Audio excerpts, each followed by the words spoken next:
जय जगन्नाथ। मैं शिवानी चक्रवर्ती अपने channel Bong Calling Food Tales में आप सबका स्वागत करती हूँ। जीवन जगन्नाथ जो हमारा सीरीज है जगन्नाथ जी के ऊपर, उसका आज 9वां एपिसोड है।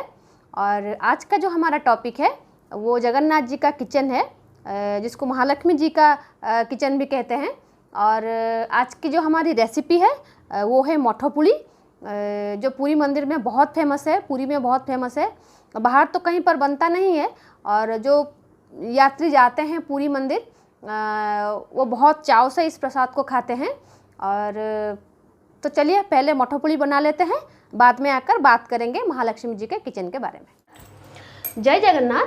अभी हम अपने किचन में हैं और आज हम बना रहे हैं मोठो पुली। और ये जगन्नाथ जी का एक अति प्रिय प्रसाद है और नॉर्मली बाहर ये मिलता नहीं है, लोग भी बहुत कम बनाना जानते हैं इसे। और ये भगवान जी के शंखुड़ी प्रसाद में आता है। जो मैंने कहा था कि तुअर दाल से जो प्रसाद बनता है वो शंखुड़ी में से आता है, तो ये तुअर दाल से बनता है। तो इसके लिए हमें क्या क्या सामग्री चाहिए होगा ये मैं बता देती हूँ।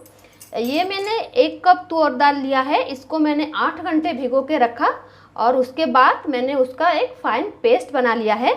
और ये है मूंग दाल है ये, इसको भी मैंने 8 घंटे भिगोया था। और उसके ये छिलके वाला था, कुछ छिलका उसमें रह गया है, कोई बात नहीं, ऐसा चलता है।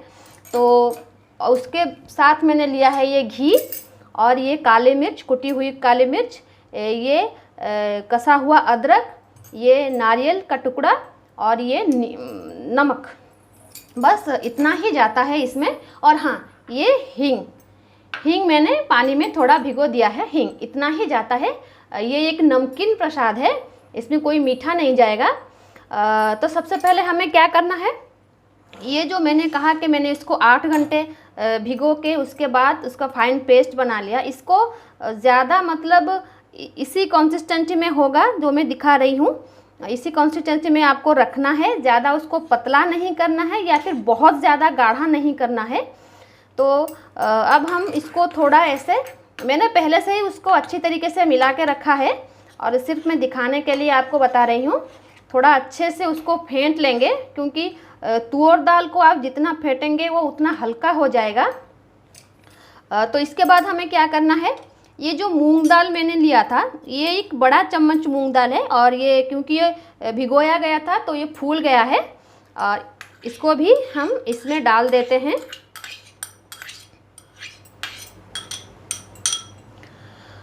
और ये जो हींग है इसको हम थोड़ा घोल के इसमें डाल देते हैं, और आप चाहे तो पाउडर हींग भी डाल सकते हैं। और ये है काली मिर्च, ये एक 1/2 टीस्पून काली मिर्च है, कुटी हुई काली मिर्च। आपको पाउडर नहीं डालना है, कूट के ही डालना है।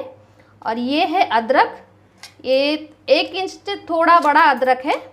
और ये है नारियल आप ग्रेट करके डाल सकते हैं, लेकिन इसमें ये ऐसे मतलब ये छोटा छोटा खंड जाता है, तो मैंने इसलिए इसको छोटे छोटे पीसेस में काट के डाला है। अब मैंने इसमें नमक डाल दिया। अब हम इसको मिला लेंगे अच्छी तरीके से।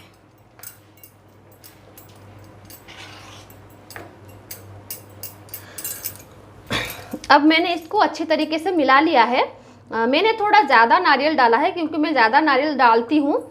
तो आप अपने हिसाब से नारियल डाल सकते हैं, कम, इससे ज़्यादा मत डालिए, लेकिन या फिर आप कम कर सकते हैं। और अदरक की बात है तो अदरक भी आप कम कर सकते हैं, और काली मिर्च भी कम कर सकते हैं। लेकिन हर चीज़ डालिए तो अपने हिसाब से डालिए, कम या ज़्यादा अपने हिसाब से डालिए। और उसके बाद इसको अच्छी तरीके से मिला लीजिए, हर चीज़ को अच्छी तरीके से मिला लीजिए, जैसे मैंने मिला लिया है। अगर आप तुअर दाल को अच्छी तरीके से फेंटेंगे तो आपका जो भी बनेगा, जो भी आप बना रहे हैं, उससे बड़ा बना रहे हैं, पीठा बना रहे हैं, या जो भी बना रहे हैं, वो बड़ा अच्छा बनेगा। इसलिए हमेशा फेंटा जाता है इसको। अब ये हो गया। अभी हमें आगे क्या करना है, ये जो घी मैंने लिया था इसको इसका काम क्या है, ये है एक केक टिन जिसे मैं केक बनाती हूँ। अभी इसी को ये जो बैटर है इसमें ट्रांसफ़र करना है, इसलिए मैंने घी से उसको पहले से ग्रीस करके रखा है। और एक मैंने चढ़ा दिया है, इडली स्टैंड मैंने चढ़ा दिया है। जो स्टीमर है उसी में हम स्टीम करेंगे। और इससे पहले मैं इस बैटर को इसमें ट्रांसफ़र कर लेती हूँ। कोई सोडा, खाने का सोडा, इनो कुछ भी मत डालिए, क्योंकि भगवान के प्रसाद में वो सब नहीं डलता। और बेकिंग सोडा, बेकिंग पाउडर, ये जब आप प्रसाद बना रहे हैं ना, तो जितना भी सिंपल हो कोई प्रॉब्लम नहीं है, लेकिन जो चीज़ नहीं डलता उसको प्लीज़ मत डालिए, क्योंकि भगवान का खाना सात्विक होता है और ये सारी चीज़ें सात्विक फूड में नहीं आते हैं। तो जब भी आप भगवान का खाना बनाइए तो प्योर सात्विक उसे रखिए। देखिए अब हमारा ये जो बैटर है वो तैयार हो गया है। अब मैंने उसको पहले से ही गरम करके रखा है और इसमें मैं उसको रख दूंगी। अभी देखिए मैंने इसके अंदर रख दिया है उसको। अब मैं इसको ढक दूंगी पूरे 30 मिनट तक। उसको खोलना नहीं है आपको, और मीडियम हीट पे रखना है, और आपको उसको खोलना नहीं है बिल्कुल 30 मिनट तक। 30 मिनट के बाद आकर देखेंगे कि हमारा जो मोठो पूड़ी है वो बना है या नहीं। अभी पूरा आधा घंटा हो गया है, मैं पूरे 30 मिनट के बाद उसको खोल रही हूँ और देख लेते हैं अभी वो पका है कि नहीं। अगर नहीं पका होगा, अब ये देखिए मुझे लगता है शायद पक गया है। जैसे आप केक को देखते हैं ना ऐसे, तो उसको देखिए, हाँ अब ये पक गया है। और मेरा तो 30 मिनट लगा। अगर आप कुछ ज़्यादा पकाएंगे, मतलब क्वांटिटी ज़्यादा होगी, तो 10-15 मिनट और उसको स्टीम कर लीजिएगा। मेरा हो गया है, ये जो मोठो पूड़ी है ये हो गया है। अभी मैं इसको इसमें और 10 मिनट के लिए रख देती हूँ, लेकिन गैस ऑफ कर देती हूँ। उसके बाद निकाल के उसको ठंडा करके वो कैसा बना है मैं आपको दिखाऊंगी। अब मैंने मोठो पूड़ी बना लिया है और उसको मैंने ठंडा होने के लिए रख दिया है। वो ठंडा होगा, फिर उसके बाद हम उसको निकाल के जो भी आगे का प्रोसेस करना है वो करेंगे। उसी बीच चलिए हम बात कर लेते हैं महालक्ष्मी जी की किचन के बारे में, जिसको बोलते हैं रोशा घर। वो पुरी में जो जगन्नाथ जी का किचन है उसको बोलते हैं रोशा घर। तो हमारे यहाँ पे जगन्नाथ जी को बोलते हैं बड़ोखिया, मतलब जो बहुत खाने की रुचि रखते हैं। और उनके पास जो होता है मंदिर में, वो 6 टाइम भोग लगता है। और किसी भी मंदिर में, दुनिया के किसी भी मंदिर में भगवान जी के पास 6 टाइम भोग नहीं लगता। जगन्नाथ जी के पास 6 टाइम भोग लगता है। जो सबसे पहला होता है वो होता है गोपाल बल्लभ, उसके बाद होता है सखाल धूप, उसके बाद होता है भोग मंडप, उसके बाद मध्याह्न धूप, उसके बाद संध्या धूप, और उसके बाद सोने के टाइम जो भोग लगता है उसको बोलते हैं बड़ो सिंगार धूप। तो ये 6 बार लगता है। 6 बार लगता है तो कोई 1-2 टाइप का तो लगता नहीं, तकरीबन 100 से ज़्यादा टाइप के हर रोज़ भोग लगते हैं। और 6 बार उसका हिसाब लगा सकते हैं आप कितना भोग लगता होगा। तो इसको बनाने के लिए भी जगह उसी तरह की होनी चाहिए, लोग भी वो उतने ही लगने चाहिए।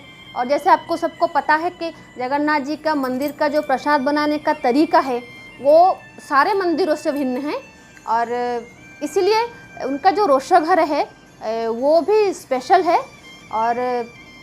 और ये मान्यता है कि जो महालक्ष्मी हैं वो स्वयं खाना बनाती हैं वहाँ पर जाकर, क्योंकि जितना टाइम में खाना बनता है और जिस तरीके से खाना बनता है वो आप सोच नहीं सकते कि उतने कम टाइम में इतना खाना और इतनी जल्दी कैसे बनता है। इसलिए ये मान्यता है कि महालक्ष्मी स्वयं जाकर वहाँ पर खाना बनाती हैं। तो पहले क्या होता है, जब ऐसा नहीं है कि आप सुबह गए मंदिर में, भगवान जी की पूजा हो रही है और आप खाना बनाना शुरू कर दें, ऐसा नहीं होता है। पहले भगवान जी स्नान करते हैं, उनके जो पहले वो उठते हैं, उनकी मतलब ब्रश करते हैं। जो भी हम हमारे इंसान जैसे हम पहले उठ के ब्रश करते हैं और उसके बाद नहा धो कर मतलब फ्रेश होके आते हैं, वो सब भगवान जी भी वहीं पर करते हैं। तो उनका जब भगवान जी का स्नान पूरा हो जाता है उसके बाद होता है अवकाश, उसको बोलते हैं अवकाश पूजा, सूर्य पूजा। सूर्य पूजा हो जाने के बाद जो रोशघर होता है, जो किचन होता है, पहले वहाँ की अच्छी तरीके से साफ़ सफाई हो जाती है। ये देखा जाता है कि वहाँ पर पिछले दिन का जो लास्ट डे वहाँ पर जो मतलब प्रसाद भोग बनाया गया था उसका कोई भी एक कण वहाँ पे ना हो। और जो मिट्टी के बर्तन में तो पकाते हैं ना, कोई उसका टुकड़ा भी, टूटा हुआ टुकड़ा भी वहाँ पर ना हो, क्योंकि जो हर रोज़ मिट्टी के बर्तन में बनते हैं वो एक ही बार बनता है। उसके बाद उस हांडी, वो जो पॉट होता है एर्थन पॉट, तो उसको तोड़ दिया जाता है और फिर नया लिया जाता है। तो जो टूटे हुए होते हैं उसका कुछ भी ना हो, मतलब पूरी तरीके से साफ़ सुथरा हो। उसके बाद क्या होता है, वहाँ पर एक पर्टिकुलर प्लेस है जहाँ पर यज्ञ होता है, हर रोज़ यज्ञ होता है। चूल्हा लगाने से पहले हर रोज़ यज्ञ होता है। वहाँ पर एक यज्ञ होगा सुबह, और वो जो अग्नि होगी जिसको कि वैष्णव अग्नि, उसको वैष्णव अग्नि बोलते हैं, लेकिन उसका जो नाम है वहाँ पर अग्नि उठा के लेके जाके चूल्हा लगाएंगे। जगन्नाथ जी का जो चूल्हा है वो पूरी दूसरी चूल्हे से अलग है। तो उनका जो वहाँ पर 3 तरह के चूल्हे होते हैं। एक होता है जिस पर अन्न बनता है, जितने भी चावल, पुलाव हैं, खिचड़ी हैं, घी अन्न है, जो भी है वो एक चूल्हे पर बनता है। और दूसरे चूल्हे पे जो होता है दाल और सब्जी बनती है। और तीसरे चूल्हा जो है वहाँ पर पैनकेक्स, जो पीठे वगैरह हैं, वो बनता है। तो वो जो चूल्हा होता है जिस पर अन्न बनता है, वो उसका 9 एंटर पॉइंट 9 होता है, 9 मुंह वाला चूल्हा, उसको बोलते हैं नवान्न अग्नि यंत्र। जैसे अग्नि, जैसे हम जैसे श्री यंत्र बनाते हैं, वो अग्नि यंत्र है। और अग्नि यंत्र के ऊपर वो चूल्हा है, उसके ऊपर भगवान का प्रसाद बनता है। जो यज्ञ है, यज्ञ से जो अग्नि उत्पन्न होता है उसको बोलते हैं वैष्णव अग्नि। और उस वैष्णव अग्नि को जब लाके चूल्हा लगाते हैं, उस पर्टिकुलर अग्नि को बोलते हैं चंपा, उसको बोलते हैं चंपा। तो चंपा जो अग्नि है वो आती हैं, तो चूल्हा जलता है। और एक साथ जितने सारे अन्न उन्हें बनाने हैं, एक हांडी के ऊपर 2 हांडी, ऐसे करके पूरे 9 हांडी बचते हैं, एक के ऊपर एक रखी जाती है।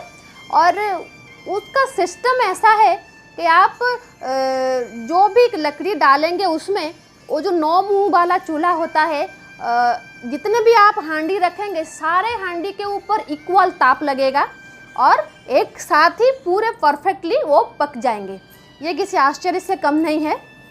ये हो गया आपके अन्न बनाने का जो चूल्हा है, ये हो गया उसके बारे में।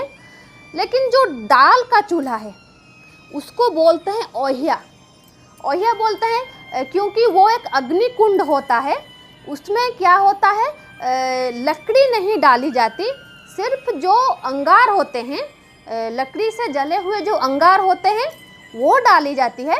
और उसके ऊपर जो दाल की हांडी होती है, वही एक के ऊपर एक, एक के ऊपर एक, एक के ऊपर एक, उसी तरीके से वो भी रखा जाता है। ये हो गया दाल का चूल्हा। और जिस चूल्हे में दाल बनता है उसी में भगवान जी की सब्जी भी बनती है, तो उसको बोलते हैं ओह्या। दाल और सब्जी वाले चूल्हे को बोलते हैं ओह्या।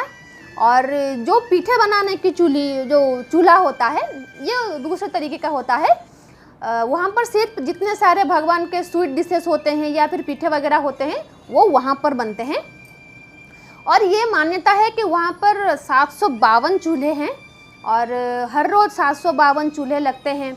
और 4 स्तरीय मतलब सुरक्षा जांच के बाद वहाँ पर कोई चीज़ गंदा, ऐसी चीज़ कोई वहाँ पर ना हो, सब्जियों को अच्छी तरीके से धो के वो सब पकाते हैं।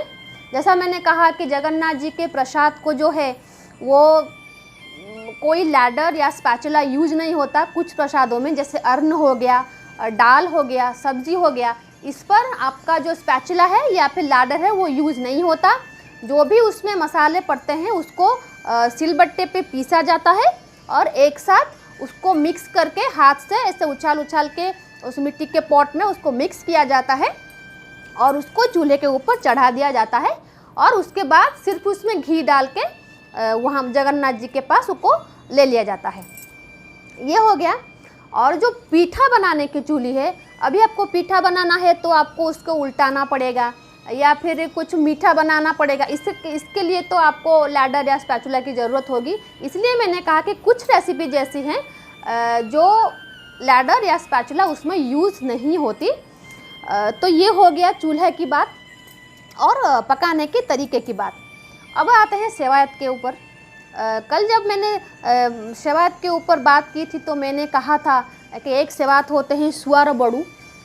वो सुआर बड़ू वो महालक्ष्मी जी को रिप्रेजेंट करती हैं और वो होते हैं कौन, जो विद्यापति और ललिता थी उनके वंशज होते हैं। वो वहाँ पे खाना बनाते हैं, उनको सुआरो बोलते हैं, सुआरो बड़ू या फिर सुपकार, सुआरो, बहुत सारे नाम हैं उनके। वो खाना बनाते हैं। तो अगर कभी मंदिर में ऐसा होता है, अगर खाना बनाने के अंदर कुछ गड़बड़ी हो जाए या फिर उनको फील हो कि महालक्ष्मी जी संतुष्ट नहीं है, कुछ प्रॉब्लम हो रही है, तो जितना भी खाना बना हो, और हर रोज़ मंदिर में 5,000 या फिर 10,000 लोगों के लिए खाना बनता है, उसमें भगवान का प्रसाद होता है और लोगों का ऑर्डर दिया हुआ प्रसाद भी होता है, वो सबको ज़मीन में गाड़ दिया जाता है, क्योंकि वो भगवान के पास नहीं जाता, भगवान उसको नहीं खाते। तो वो जो उसको बोलते हैं अमोनिया, वो सारे चीज़ों को गाड़ देते हैं। इसीलिए वहाँ पर सुरक्षा की बहुत मतलब अहमियत होती है, ताकि कोई गड़बड़ ना हो, ताकि वो खाना बर्बाद ना हो। मैंने बहुत बार देखा है, सुना है, बहुत खाना वहाँ पे वेस्ट होता है। अगर कहीं गड़बड़ी हो गई भगवान को प्रसाद लगने से पहले, या फिर भोग वहाँ पे किचन में पक रहा होता है, मंदिर में कहीं किसी ने थूक दिया, या फिर कोई खून गिर गया, या फिर किसी ने पेशाब कर दिया वहाँ पे, बच्चे हों या जो भी हो, तो भी वो सारा खाना ले जाके गाड़ देते हैं और फिर से पुनः उसको बनाते हैं। ये थोड़ा सिस्टम वहाँ पर है, इसलिए बहुत ध्यान रखा जाता है उन चीज़ों का। तो मैंने जैसे कहा कि जो सुआरो बड़ू हैं वो महालक्ष्मी जी को रिप्रेजेंट करते हैं, और जैसे मैंने कहा था 36 नियोग होते हैं, हर प्रकार के सेवा होती है मंदिर में। तो सुआर सेवकों को भी 36 प्रकार के सेवा होते हैं। तो वहाँ पर कोई मसाला पीसता है, कोई सब्जी काटता है, कोई दाल बनाता है, कोई अन्न बनाता है, कोई साफ़ सफाई करता है, कोई ध्यान रखता है। तो ऐसे करके 36 प्रकार के सेवा होते हैं। और जो खाना लेकर किचन से लेकर मंदिर, जहाँ पे रत्न सिंहासन, जहाँ पे भगवान जी बैठे हैं, वहाँ तक जो खाना लेके जाते हैं, अगर आप कभी मंदिर में आए होंगे, आपका ध्यान गया होगा दोपहर के वक्त, तो उनको बोलते हैं पंक्ति बड़ू या फिर तोड़ा बड़ू। वो उनके मुंह पे ऐसे बंधा होता है कपड़ा, उसको बोलते हैं बाघो पेटिया। नाक और मुंह उनका बंद होता है, ताकि वो जो महाप्रसाद की खुशबू है तो वो नाक में ना जाए, वो लोभ, भगवान को प्रसाद लगने से पहले वो लोभ ना हो, तो या और थूक ना जाए, इसको बोलते हैं। और बोलते हैं ना आघ्राण अर्ध भोजन, तो इसलिए उनको भी मतलब ऐसे रेस्ट्रिक्शन में वो लेके जाते हैं। उनकी मुझे तो लगता है कैसे कभी सांस रुक जाती होगी उनकी। तो ये उनकी सेवा है और इसलिए वो करते हैं। और एक श्लोक है, वेद में एक श्लोक है जिसको बोलते हैं जदानंग पाचते लक्ष्मी भुक्ता स्वयं जनार्दनंग। मतलब जो अन्न लक्ष्मी जी पकाती हैं तो स्वयं भगवान जी उसको खाते हैं। तो जगन्नाथ मंदिर की मान्यता यही है कि महालक्ष्मी जी उनको पकाती हैं। और वो जो चूल्हा की मैंने बात की, क्योंकि जगन्नाथ मंदिर का ये जो स्ट्रक्चर मैंने बताया था वो 1200 शताब्दी से है, लेकिन मंदिर पहले से था और वहाँ पर भी खाना बनता था। जो पहले का मंदिर था वहाँ पर भी खाना बनता था। और एक चूल्हा मंदिर में है जो द्वितीय शताब्दी से है, मतलब तकरीबन 2000 साल पहले का चूल्हा जो है वो एक मंदिर में है। अगर आपको कहीं देखने का सौभाग्य मिले तो वो आपका बहुत सौभाग्य होगा अगर आपको दिख जाए, लेकिन वहाँ पर है एक 2000 साल पहले का। और मंदिर में जो खाना बनता है ना, वो जो हर अन्न का एक दाना होता है उसको एक भगवान के साथ तुलना की गई है। मतलब एक अन्न एक भगवान। तो जैसे भगवान को सजाते हैं, उनकी पूजा अर्चना करते हैं, उनको सजाते हैं, उसी तरीके से जब ये सुआर बड़ू खाना बनाते हैं, भगवान का प्रसाद बनाते हैं, तो उन सारी जो मिट्टी के पॉट होते हैं उसको अच्छी तरीके से सजा के उसको बिठाते हैं। उसको बोलते हैं मुत्थमुड़ा, उड़िया में बोलते हैं मुत्थमुड़ा मंदिर की भाषा में। तो उसको सजा के एक अन्न एक भगवान, मतलब मंदिर की जो परंपराएं हैं आपके समझ से बाहर होंगी, क्योंकि इतना घर में कोई नहीं करता, क्योंकि वो मंदिर है, मंदिर की परंपराएं हैं, निभाई जाती हैं। हम तो कभी कभी सुनते हैं इस चीज़ों के बारे में, लेकिन अगर कभी आप आएँ पुरी और आप किचन के दर्शन करना चाहें तो इन सारी चीज़ों को ध्यान में रखिएगा। और अगर कभी आप पुरी आएँ तो इन सारी चीज़ों को ध्यान में रखिएगा कि यहाँ पर ये सब होता है। आपको तो गार्ड बता देंगे। और एक चीज़ होती है किचन से जुड़ी हुई, और एक चीज़ है कि जो सेवायत होते हैं मंदिर के, उनकी जब मृत्यु होती है, जब उनकी मृत्यु हो जाती है तो जो अग्नि होता है किचन से, वो जो मैंने कहा था रोशघर, वहाँ से अग्नि जाता है श्मशान, जो पुरी में होता है स्वर्ग द्वार। तो उड़ीसा में जो लोग मरते हैं उनका सपना होता है स्वर्ग द्वार में जाकर जलने का। तो वहीं पर जो सेवायत होते हैं वो भी वहाँ पर उनका दाह संस्कार होता है। तो उनको अग्नि देने के लिए जो अग्नि जाता है वो यहीं पर किचन से जाता है। ये जो प्रिविलेज है उन्हें प्राप्त है। और वहाँ पर एक जगह है जहाँ पर, वो किचन के अंदर एक जगह है जहाँ पर अखंड अग्नि जलती रहती है, और उसको ध्यान रखने के लिए एक सेवायत वहाँ पे मौजूद होते हैं जिसको बोलते हैं अखंड मेकाप। तो वो उसी में से वहाँ पे जाता है, और वो ये सिर्फ मंदिर के जो सेवायत होते हैं उनको प्राप्त है। और बाहर के लोग जो होते हैं, मतलब सेवायत के बाहर के लोग, मंदिर के जो पुजारी या फिर सेवायत होते हैं उनके बाहर के लोग, बहुत कम लोगों को उनको मिलता है ये मौका। तो मेरी जानकारी में एक थे, हमारे यहाँ पे एक सिंगर थे, उनका नाम था भिकारी बौड़ो। तो उन्होंने अपनी सारी ज़िंदगी जगन्नाथ जी को समर्पित कर दी थी, और जगन्नाथ संस्कृति को बढ़ावा देने में उनका बहुत योगदान था। उनके गाने घर घर में मशहूर हैं। तो उनको ये, मतलब ये अधिकार उनको दिया गया था कि वो उनके मौत के बाद मतलब रोशघर से आग लेकर उनका अंतिम संस्कार किया जाएगा, तो वो उनको प्राप्त था। ये सारी चीज़ें हैं। और वैसे भी उस किचन को वर्ल्ड का सबसे बड़ा किचन कहा गया है। और जैसा मैंने कहा था पहले कि जगन्नाथ मंदिर में 56 भोग का टर्म यूज नहीं होता, क्योंकि 56 भोग होते, 56 टाइप के, तो 58 या 60 टाइप के तो उनके पीठे होते हैं जो भोग लगते हैं। तो 56 टाइप का वहाँ पर कोई कॉन्सेप्ट या टर्म यूज नहीं होता। और उनके जो भोग होते हैं उनको बोलते हैं कोठो भोग, साठिए पौटी। तो उनके प्रसाद में से आप चुन के 56 भोग बना सकते हैं, ऐसा कोई बात नहीं है। लेकिन 56 भोग ये जो टर्म है वहाँ पे यूज़ नहीं होता, क्योंकि कभी भी मंदिर में कोई जगन्नाथ जी का 56 भोग लोग कहते हैं, लेकिन वो 56 भोग नहीं होता, वो साठिए पौटी होता है या फिर कोठो भोग होता है। क्योंकि हर रोज़ उनको 200 से ज़्यादा टाइप के प्रसाद लगते हैं, तो 56 भोग का तो कहना तो कोई मतलब नहीं है उसका। क्योंकि जो दूसरे मंदिर होते हैं उनके मैक्सिमम भोग होते हैं वो 56 प्रकार के होते हैं। और वो फिर ड्राई फ्रूट्स भी कोई लोग रख देते हैं या फिर फल रख देते हैं, लेकिन यहाँ पर उनके सारे भोग जो होते हैं वो पका हुआ होता है। तो फल शायद केले को छोड़ के और कोई फल यूज होता है मंदिर में, केला और नारियल को छोड़ के मैंने तो कभी देखा नहीं है, क्योंकि बाहर का तो कुछ जाता नहीं है। जो मंदिर का प्रसाद स्टॉल होता है आपको वहीं से ख़रीदना पड़ता है। तो ये हो गई बातें, कुछ जानी अनजानी बातें, जितना मुझे जानकारी थी मैंने आप लोगों के साथ साझा किया। तो अगर कभी मुझे और कोई जानकारी मिलती है तो मैं अपनी आगे आने वाली वीडियोज़ में ज़रूर बताऊंगी। और आज के लिए इतना ही, और कल मैं किसी और टॉपिक के साथ और एक और रेसिपी के साथ आऊँगी। आई होप मेरा ये वीडियो आपको अच्छा लग रहा है। अगर अच्छा लग रहा है तो प्लीज़ मेरे चैनल को सब्सक्राइब कीजिए, लाइक कीजिए और बेल आइकन को दबाएं, ताकि जब मैं नेक्स्ट वीडियो डालूं तो उसका नोटिफिकेशन आपको मिल सके। तो चलिए देख लेते हैं हमारा जो मैंने बनाया था मोठो पुली जो बनाया था मैंने, वो बना है कि नहीं। और रहते हैं आज के लिए इतना ही। जय जगन्नाथ। अभी ये देखिए मैंने इसको ठंडा करके निकाल लिया है और उसको काट लिया है। ये है हमारा मोठो पुली, ये जगन्नाथ मंदिर का प्रसाद है। तो अगर आपको आज का हमारा ये रेसिपी अच्छी लगे तो हमारे चैनल को लाइक ज़रूर कीजिएगा और सब्सक्राइब कीजिएगा। आज के लिए इतना ही, रहते हैं, धन्यवाद। जय जगन्नाथ।